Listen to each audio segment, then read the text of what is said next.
Hey, what's going on? CJC presents WandA Workouts and Anime. Now, before we get into today's video, I thought I'd do a little something different with my workout videos. So instead of me explaining throughout me doing the exercises, I'm just going to do that at the end and just basically talk about the whole workout as a whole. So what you're going to see after I'm done talking right now is just the actual workout. So if you want to just watch that, see me do the exercise, because you're a visual learner, I guess, and just see the sets and the reps and the rest times. Go for it. Or if you want to stick to the end, then stick to the end to hear the explanation as well. So let's get started. Yeah.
Hey, what's up? Welcome to the explanation portion where I'm basically just talking about some of the choices that I made for the workout that I did, which is legs.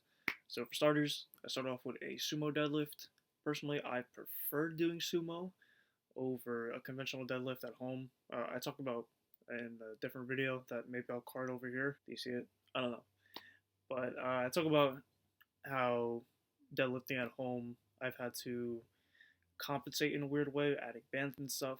But with a sumo deadlift, I found this variation a little more difficult, especially with the max weight that I have at home.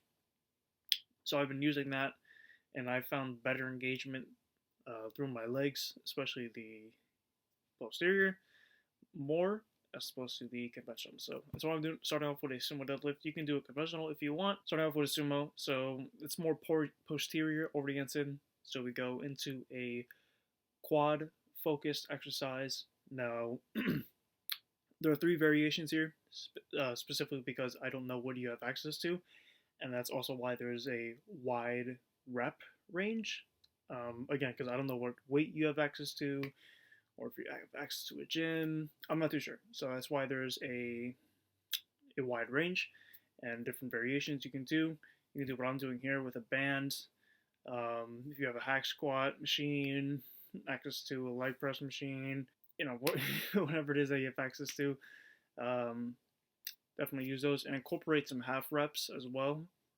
You come to the bottom, come halfway up, and then come back down again, and then come back up. That's 1 rep. It'll engage your quads a lot, and it also helps if you don't have too much weight at home. Now we go back to a posterior focus movement, that being the kettlebell swing. I don't have a kettlebell, I don't have dumbbells, so the next best thing is a plate, which you can actually use if you don't have access to those things, obviously.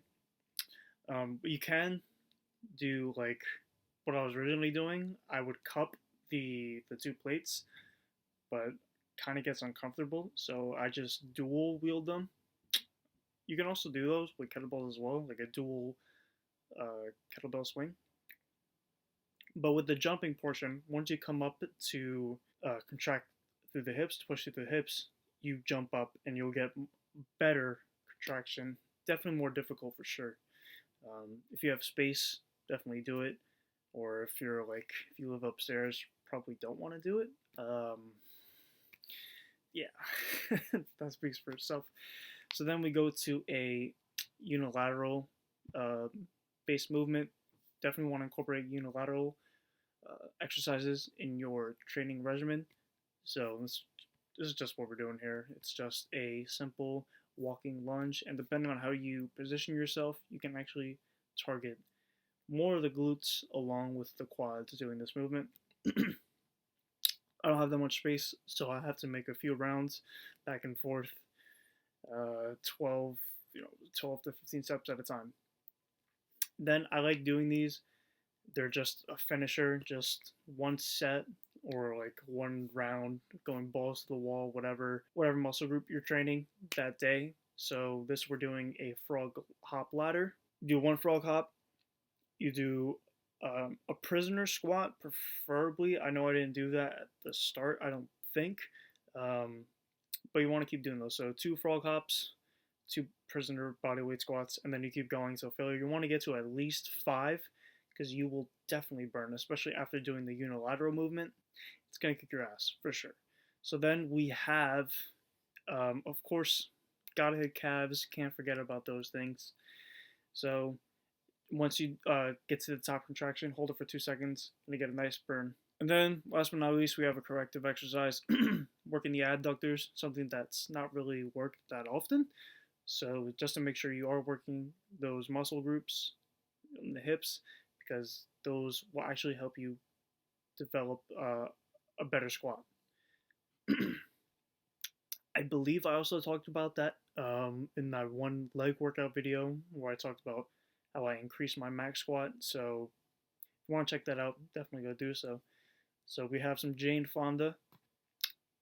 Can never go wrong with Jane Fonda. And I do 50 reps each leg, and I don't typically rest. I just go right to the next leg. So right, left, and since my right legs have already been resting, my right leg has already been resting for however long it takes me to do 50 reps on my left.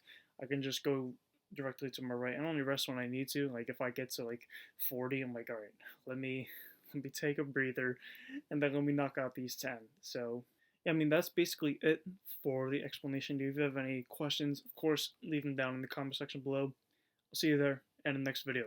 Peace.